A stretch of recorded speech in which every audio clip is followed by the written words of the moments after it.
Like, a lot of people think Brandon Moreno was just all of a sudden he got cut and he got good. No, he's always been good. He's always been at the highest level, but he's always also been a mental midget. Guess what?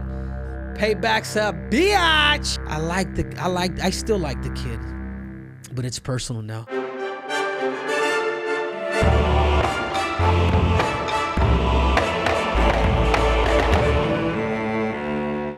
Welcome back to the Triple C and Schmo show. This is episode number 3.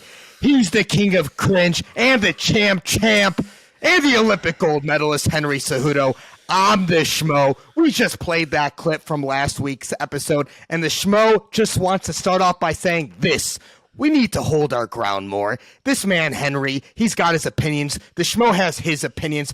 Brandon Moreno is the champ. He's the first one born in Mexico. He's representing a country. And guess what? He's fearless. He'll take on anyone. He's got the trilogy against Deiveson Figueiredo. He could have fought anyone, but he wants Figueiredo, the best man at the right opportunity. And we're going to see it. So the Schmo wants to apologize to Brandon Moreno. There you go. Well, that's your apology. For me, it's a little different, Schmo, because I keep it 100. I think I still like Brandon. This is all the pure competition. I really do have a lot of love for the dude. But this is just different, Schmo. I just state facts, and that's it. So, but I get it. We understand. This would be a boring show if we just agreed on everything all the time. Of course, man. We ain't reading the cat in the hat. And I believe that's what separates us, Schmo, is the fact that we can be true, we can be honest, and we can state facts, and we can praise it when we have to, and we can apologize just like you just did today on the show. Well said. And now with that said, let's start off with this week's gold medal moment. The Schmo was there. We just saw the trilogy fight. Deontay Wilder, Tyson Fury. Fury knocks out Wilder in round 11. Triple C. What are your thoughts? Woo, I tell you what, man, watching all those Rocky Balboa's movies, I mean, this is exactly what this reminds me a lot of the Apollo Creed Rocky Balboa 1, because it was just like, I mean, there was a total of 6 knockdowns, and eventually the last knockdown from Tyson Fury to put the stamp in the third fight, man, it was just the way to go, Schmo. I mean, I felt like for a minute there, like they were both kind of rope-a-doping. One guy was hurt and one guy was seriously hurt. And I felt like the ball was rolling more on the Wilder's side. And then eventually in the middle and the later rounds, Tyson Fury just started to eat him up. He started to use a clinch. He started to weigh on him. And I think for that reason, he was more tactical. He was more strategic. So just a great way for Tyson Fury. And congratulations for winning the trilogy. The best boxing fight the Schmo has ever seen live. T-Mobile Arena was electric. Deontay Wilder with those 2 knockdowns in the 4th round. Man, you saw the seesaw going back and forth. Both these guys weighed in at their heaviest fighting against one another. And the Schmo thought it was interesting that Tyson Fury never took his shirt off, even leading up to the fight. At the weigh-ins, the shirt stayed on. But guess what, man? That 277 pounds... The Schmo knows Deontay Wilder was complaining that he was leaning on him throughout the fight. Well, guess what? He also outboxed him. He nearly doubled the significant strikes landed. Maybe all the strikes landed. It was an excellent fight. And of course, Schmo, but that's the name of the game. You don't just box somebody. You tactically break somebody down. So if the ref allows it, I mean, it's legal. I mean, people do it all the time. Look at Floyd. Floyd likes to clinch, too. That's something that Deontay Wilder's just going to have to get used to or not allow people to get in. But I will say something, Schmo, about that fight.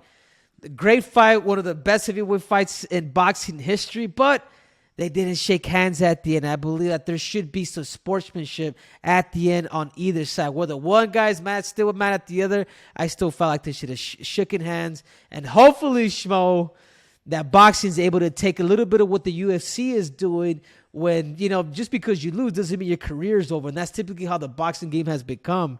But hopefully we can see a Deontay Wilder, Tyson Fury 4. What do you think that sounds like? Well, it sounds like you're trying to get into a future segment of this show, Pillow Fights. We can talk about that. But listen, hopefully the sportsmanship that shapes up over time. The Schmo would love to see some of the best personalities the Schmo has ever interviewed, outside of Triple C, of course. Deontay Wilder and Tyson Fury bury the hatchet as time progresses. that was loud. Bomb Squad. A fantastic fight. And you brought up Rocky Balboa. Right after the fight, the Schmo chased down Antonio Tarver, the former multi-time light heavyweight boxing champion, also known as Mason the Lion Dixon, who fought Rocky Balboa in the final chapter of the Rocky movies to get his opinion. And hey, we even asked him, how do you compare this to the Rocky stuff? We got a little chuckle or two out of him from that. But listen, it lived up to the hype. It was a fantastic fight. You bring up a good point with the sportsmanship, and we'll get into the pillow fights, who the Schmo thinks these two should fight later on.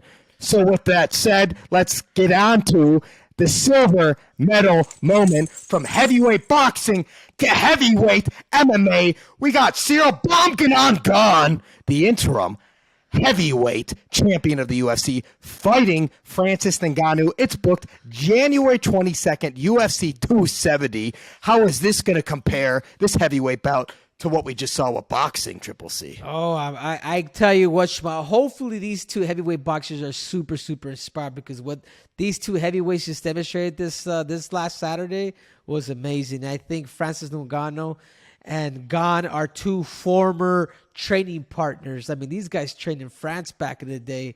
And if anybody can beat Francis Ngannou, then it'd be his former training partner. You know why? Because he spent a lot of time. He understands his movements whenever it is. Because I will say something about Francis Ngannou, and I've talked to Mike Tyson about this. He does load when he throws. Yeah, he throws a lot of power, and if he catches you, he'll put you to sleep. But he also telegraphs a lot, because there's a lot of power, there's a lot of load in there. So if anybody could be Francis Ngannou, I think it could be his former training partner, who is Gane. This fight right now, January 22nd, is stacking up, Schmo. Well, we'll get into that also, but let the Schmo weigh in here real quick. We love how everything has worked out with these UFC fights. It works out that it's Ciryl Gane fighting Francis Ngannou. We saw Francis Ngannou fight Derek Lewis. It was pretty boring. And now we saw the clinic in Houston, that the striking from Ciryl Gane he put on against Derek Lewis. Derek Lewis maybe landed like twice the entire fight. Ciryl Gane was piecing him up. And as you mentioned, they are former training partners. You got the undefeated guy and Ciryl Gane fighting the big brother, the protege in there. Ferdinand, he used to train. He used to train Francis Ngannou before he came here to the United States and went to XC, Eric Nixick, Extreme Couture, that whole team. So you have the juicy storylines there. But what we love, too, is that we're going to get action. Both these guys like to bang. We're going to see some banging January 22nd, so you can't disappoint there. And the Schmo can't wait. We can't wait. Yeah, let's go. Is there any other fight, Schmo, in that card? Come on. Yes. Come on, Schmo. Hey, that's right. Because listen, man, when we found out, which we'll get into for the next segment, the bronze segment, that Leon Edwards and Masvidal got booked, which just happened, they are now moving Figueiredo and Moreno, your trading partner now, Deiveson Figueiredo, to January 22nd, UFC 270. I call him Figgy my Jiggy. Deiveson Figueiredo has officially arrived at Fight Ready MMA today. We had our first session in wrestling. I tell you what, getting that extra month is only going to help Deiveson, because I tell you what, he is big. And I told him the first thing I said, in order for you to become successful, you are going to have to control that weight. You are going to have to control that nutrition. And the same thing with me. You know what, Schmo? I used to struggle back in the day with my weight, and I missed weight 2-3 times. So guess what I did? I had to fire my nutritionist, Calvin Gastelum. So now that Deiveson Figueiredo is here now, like, I'm really going to pinpoint and working on all those little areas that Brandon Brandon's good at. The body locks, taking the back, things of that nature, his distance.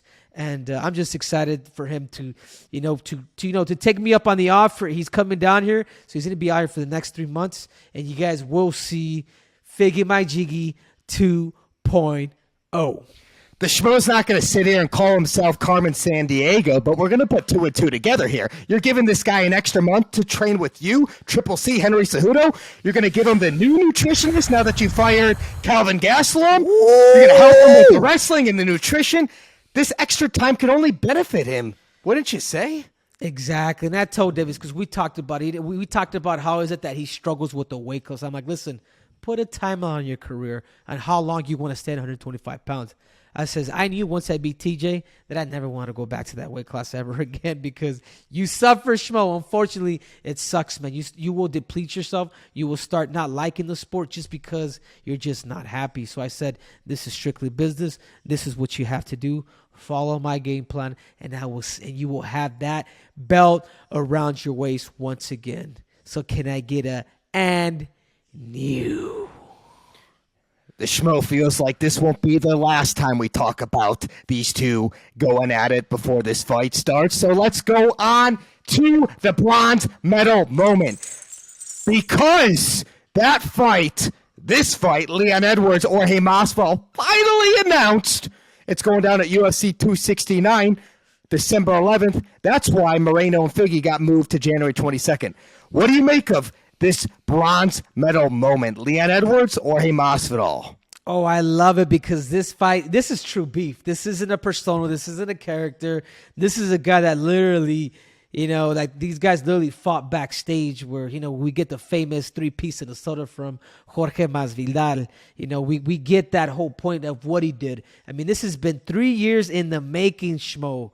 I mean, this 3 years drama, them calling each other everything under the sun, and now they get a chance to prove it on December 11th. And I believe this fight right here is going to be absolutely fireworks. What the hell took so long? Last week, the Schmo was in Denver. We were in the flesh interviewing Kamaru Usman, him getting ready for Colby Covington in New York, UFC 268. The Schmo loves what Usman always says, show me something, do something, do something. Well, finally, we're going to get some action in the welterweight division. And if Leon Edwards gets through Masvidal, he is the clear-cut next man in line to be fighting for the welterweight strap. But let me say this to you, Triple C. If Masvidal does beat Leon Edwards, does he get a third shot at Usman if Usman beats Colby? Or, granted, does he fight Colby Covington with Colby's first title defense? That's a great storyline.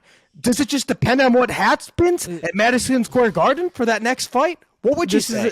This is the thing, Schmo. We tell the truth here, and it's all about numbers. If it makes dollars, it makes sense. And this is the thing. This is how the UFC works. Yeah, it's mixed martial arts, but in reality, it's a damn marketing company. If George Masvidal is able to display and knock this dude out, he is the next person in line and possibly fight Kamaru Usman for the third time. Because this is the way it works. This is just the way it is. Unless Uncle Dana doesn't want it no more. George Masvidal brings in the numbers. If Colby does happen to beat, Kamaru Usman, he is definitely going in there. And I know for a fact that that's more of what probably more of the official UFC actually want because there's more of a storyline. I mean, literally, Kamaru Usman has done a lap. And I'm going to say this again for Kamaru Usman as his friend. I think he needs to go up and conquer a second belt. Well, he talked about fighting Canelo for pound best. Best in boxing, best in MMA. He's willing to box him. Hey, Conor McGregor once said that too, and he ended up fighting Floyd Mayweather. Just saying, because he won't fight Izzy, who's his best bud. The African blood brothers right there at 185. 155 would be way too hard of a weight cut for him, man. So, listen, maybe that's an option. But let the Schmo just say this for the record. If Colby Covington is the champion, no matter what, we see the winner of Leon Edwards and Masvidal fighting him. If Usman is and Leon Edwards wins, that's the fight. But if Masvidal wins, the Schmo thinks you gotta still look at Gilbert Alderino Burns. A lot of people were not high on the victory against Wonderboy Thompson. The Schmo was high on that. We can't skip him over. He didn't get the opportunity to rematch Usman. Masvidal's already gotten the opportunity to get the rematch. Don't sit on Alderino in that scenario. Just want to throw that out there. Yeah, Alderino, you make me want to go eat some Doritos, man. I don't know, something about that name makes me want to just eat some chips. But you're right, Schmo. We cannot sleep on with the American name, the Brazilian with the American name, Gilbert Burns, because we cannot. The dude is a savage he's a savage on the ground. He's a former jiu-jitsu world champ, and he has shown to be able to knock people out with his hands. So, but at the same time, he just recently fought Kamaru Usman. I don't think they're gonna give him the fight. He's gonna have to go in the next 2, 3 5-fight win streak, and I think he will eventually get it. It's just only the fact that Kamaru Usman knocked him out within I believe it was the third round. And I think Leon Edwards, if he wins, he definitely deserves it. I don't think nobody bypasses this. And I'm even going to make him the favorite against Jorge Masvidal because he's slick. He even wrestles. That's the only thing that's more likely. I think that he's going to pull those tricks out of his hat. He's got great striking. More likely, he might try to set things up to eventually take Masvidal down. Because if you've seen that from the last fight with Kamaru Usman, that's exactly what you do. That's exactly what you do to beat a Jorge Masvidal. And we spent all this time kind of previewing hypotheticals. So let's now get into the segment where we do preview hypotheticals. We call it Pillow Fights. Let's go. None other than our pillow fights is Fury and Wilder. Who is it they're going to fight next, Schmo? Because I got my predictions. I think Tyson Fury should fight two people. I think my number one pick is going to be with my Mexican brother. Even though the Mexicans don't think I'm Mexican, I think he needs to fight Andy Ruiz. And I truly do believe, as good as we saw the fight on Saturday, I saw a lot of mistakes from both of them. And I feel like somebody short, compact, with finesse and power, that is Andy Ruiz. Even though he did lose to Joshua the second time, the dude, in my opinion, has the best ability to beat all these guys. And then the second one after that, we can't forget about my Ukrainian brother, Usyk. And I had called it, we had talked about it, Schmo. I says, Usyk's going to beat this dude because he's super technical. He's like a Ruiz and he's a taller Ruiz, probably more faster and explosive, but I would do it like that and then maybe have Usyk. More likely, I think Usyk might end up fighting Anthony Joshua again because that's how he's got a good manager, man. They always tend to do that. Eddie Hearn. And yeah, exactly, man. So, you got to give credit where credit's due. And I believe Wilder, I think Wilder needs to go back and there's a lot of matchups for him at the heavyweight division. I think maybe do a rematch with the Cuban once again. I mean, there's a lot of fights out there, Schmo. Or he gets Andy Ruiz. I like that fight yes. too.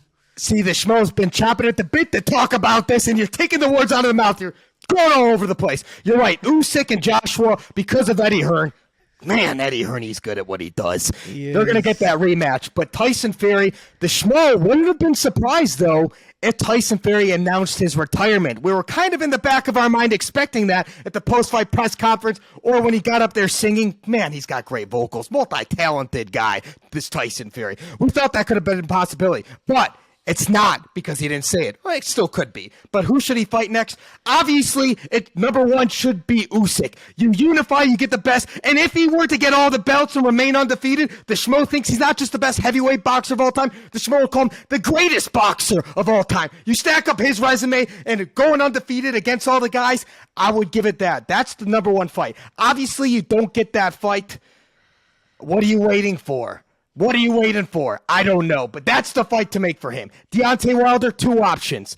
I would say Andy Ruiz, and I would say Anthony Joshua. Joshua, I think, makes the most sense. Obviously, they're coming off losses. They both have had the belts. That would be a great fight. Obviously, the politics get in the way. You're going to get the Usyk rematch. But because they're both PBC, what's most likely, I think, going to happen, what you ended on, Andy Ruiz and Deontay Wilder. I think stylistically, that would be great. You brought up the Cuban fighter that he fought.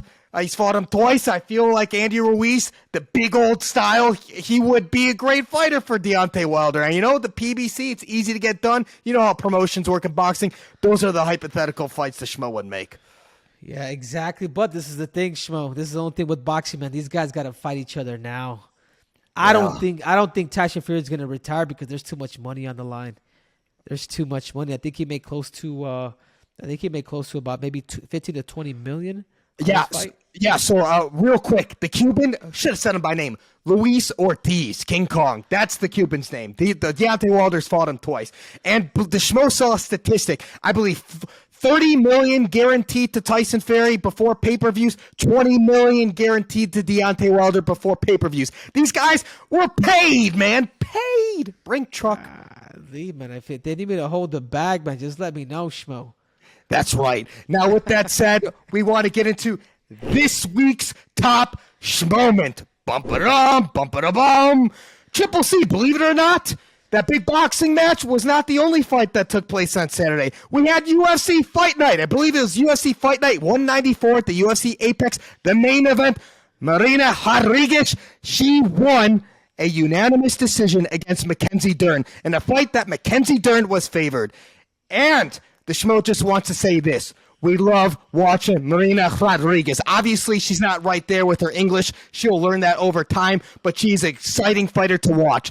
The way she's fighting right now, the way she's rising through the ranks in the strawweight division, reminds the Schmo of a Joanna Jędrzejczyk. And the irony here is she called out in the post-fight press conference, Joanna Jędrzejczyk, called her out for inactivity. She's demanding that she fights or gets out of the rankings. So the Schmo, with this touch moment, wants to see Joanna Jędrzejczyk fight Marina Rodriguez. And I think Marina Rodriguez, she's one victory away from fighting for a strawweight belt. I know there's Jan Schellnown ahead of her. I know there's Carla Esparza ahead of her. But Marina Rodriguez, obviously the only loss she had was against the Cookie Monster, Carla Esparza. But listen, she's there. She's learned her lessons, the way she's able to survive the grappling, the BJJ of Mackenzie Dern. She's an exciting fighter to watch, and she will be fighting in the future for the strawweight champ.